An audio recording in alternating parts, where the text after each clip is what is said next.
যখনই ভারতের নিরাপত্তা কৌশলের কথা ওঠে একটা নাম কিন্তু আসবেই, অজিত ডোভাল।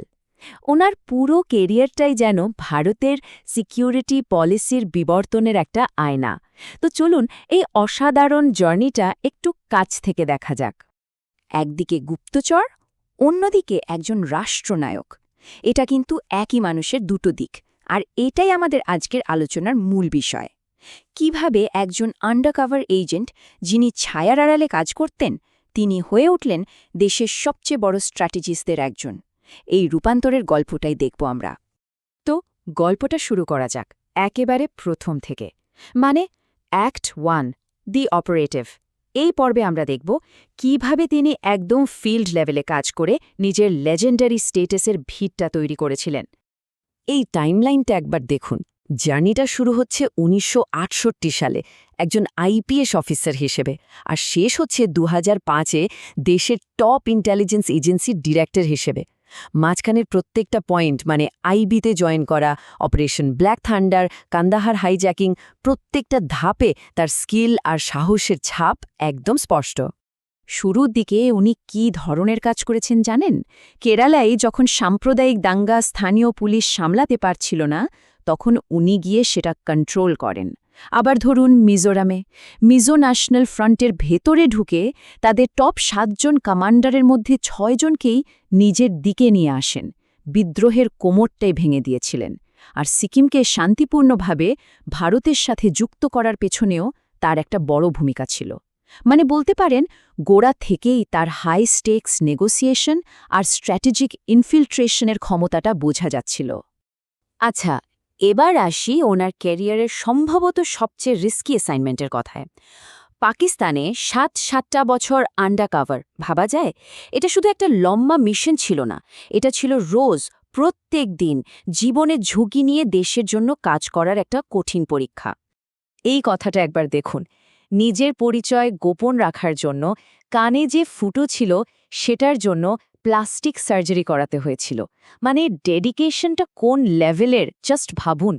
এই ছোট একটা ডিটেলে কিন্তু বুঝিয়ে দেয় উনি কেন বাকিদের থেকে আলাদা।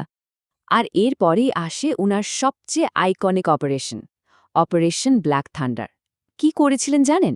একজন পাকিস্তানি এজেন্টের ভান করে গোল্ডেন টেম্পলে ঢুকে পড়েন, জঙ্গিদের বিশ্বাস জিতে নেন, তাদের পজিশন, অস্ত্রের সব খবর জোগাড় করেন। আর সেই তথ্যের ভিত্তিতেই সিকিউরিটি ফোর্সেস প্রায় কোনো ক্ষয়ক্ষতি ছাড়াই পুরো অপারেশনটা সফল করে। মানে ট্যাকটিক্যাল জিনিয়াস বলতে যা বোঝায়। এই যে ছবিতে দেখছেন, ইনি সেই মানুষ। আর ওই অপারেশন ব্ল্যাক থান্ডারের জন্যই উনি পেয়েছিলেন কীর্তিচক্র। ইন্টারেস্টিং ব্যাপার হল, উনি প্রথম পুলিশ অফিসার যিনি এত বড় একটা মিলিটারি সম্মান পেয়েছিলেন। এটা কিন্তু একটা বিশাল ব্যাপার। তো ফিল্ড অপারেটিভের জীবন তো গেল, এবার শুরু হচ্ছে গল্পের দ্বিতীয় পর্ব, দি আর্কিটেক্ট। এখান থেকেই শুরু হবে তার দেশের ন্যাশনাল সিকিউরিটি পলিসির প্রধান রূপকার হয়ে ওঠার জার্নি। রিটায়ারমেন্টের পর কিন্তু উনি থেমে যাননি। ২০০৯ সালে উনি প্রতিষ্ঠা করেন বিবেকানন্দা ইন্টারন্যাশনাল ফাউন্ডেশন, বা VIF। আর এই থিঙ্ক ট্যাঙ্কটা খুব তাড়াতাড়ি দেশের ন্যাশনাল সিকিউরিটির আলোচনায় একটু বড়সড় জায়গা করে নেয়। এখান থেকেই উনি পলিসি লেভেলে নিজের প্রভাব ফেলতে শুরু করেন। আর তারপর তো ইতিহাস। ভারতের ন্যাশনাল সিকিউরিটি অ্যাডভাইজার বা NSA হিসেবে নিয়োগ। একবার নয়, দুবার নয়, টানা ৩বার। এটা ভারতের ইতিহাসে আর কখনো হয়নি। এর থেকেই বোঝা যায় দেশের সিকিউরিটি সেটআপে উনি কতটা সেন্ট্রাল একটা ফিগার হয়ে উঠেছিলেন। ওনার সময়কার সবচেয়ে চর্চিত বিষয় হল ডোভাল ডকট্রিন। এটা কি জিনিস? সোজা কথায় ভারতের স্ট্র্যাটেজিকে শুধু ডিফেন্সিভ রাখা নয়, বরং একটা ডিফেন্সিভ অফেন্স মোডে নিয়ে যাওয়া। মানে আমরা শুধু মার আটকাবো না, দরকার পড়লে শত্রুর দুর্বল জায়গায় আঘাত করে তাকে অ্যাট্যাক করা থেকেও বিরত রাখব। এটা কিন্তু ইন্ডিয়ার সিকিউরিটি পলিসিতে একটা বিশাল শিফট। এই যে কথাটা, তোমরা একটা মুম্বাই করবে, তোমরা হয়তো বেলুচিস্তান হারাবে, এটা কিন্তু ওই ডোভাল ডকট্রিনের একেবারে সার কথা। মানে অ্যাকশনের একটা পাল্টা রিয়াকশন হবে, এবং সেটা অনেক বড়সড় হবে। মেসেজটা একেবারে ক্রিস্টাল ক্লিয়ার। আর এই ডকট্রিনটা শুধু কথায় সীমাবদ্ধ থাকেনি, বাস্তবেও এর প্রয়োগ দেখা গেছে।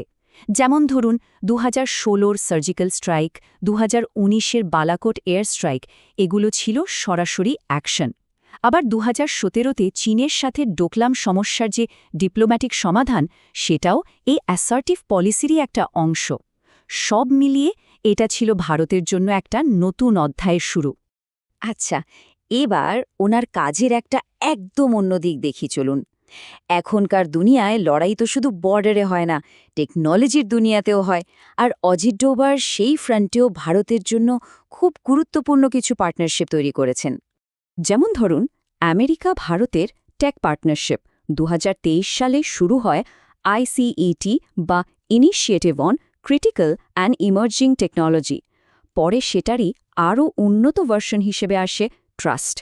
এই পদক্ষেপগুলো দেখায় যে উনি সময়ের সাথে নিজেকে এবং দেশের স্ট্র্যাটেজিকে কতটা আপডেটেড রাখতে পারেন। আর এই পার্টনারশিপের লক্ষ্যগুলো দেখুন, এআই, কোয়ান্টাম কম্পিউটিং, সেমিকন্ডাক্টর, এমনকি ভারতে ফাইটার জেটের জন্য ইঞ্জিন তৈরি করা। এগুলো কিন্তু শুধু কয়েকটা চুক্তিপত্র নয়, এগুলো ভারতের ফিউচার সিকিউরিটি আর টেকনোলজিক্যাল ইন্ডিপেন্ডেন্সের ভিত্তিপ্রস্তর। তো এত কিছু দেখার পর এবার প্রশ্ন আসে, ওনার লিগেসিটা ঠিক কী? মানে উনি দেশের জন্য ঠিক কী রেখে যাচ্ছেন ব্যক্তি হিসেবে, এবং ওনার নীতিগুলো, সেগুলোর ইম্প্যাক্ট কতটা দীর্ঘস্থায়ী হবে? এই তুলনাটা দেখুন, তাহলেই পুরো ব্যাপারটা পরিষ্কার হয়ে যাবে। যে মানুষটা একসময় মিজোরাম বা পাঞ্জাবে জঙ্গিদের মধ্যে ইনফিলট্রেট করতেন, পাকিস্তানে আন্ডারকভার থাকতেন, সেই একই মানুষ আজ ডিফেন্স প্ল্যানিং কমিটির চেয়ারম্যান, আমেরিকার সাথে টেকনোলজি ডিল নিয়ে নেগোশিয়েট করছেন।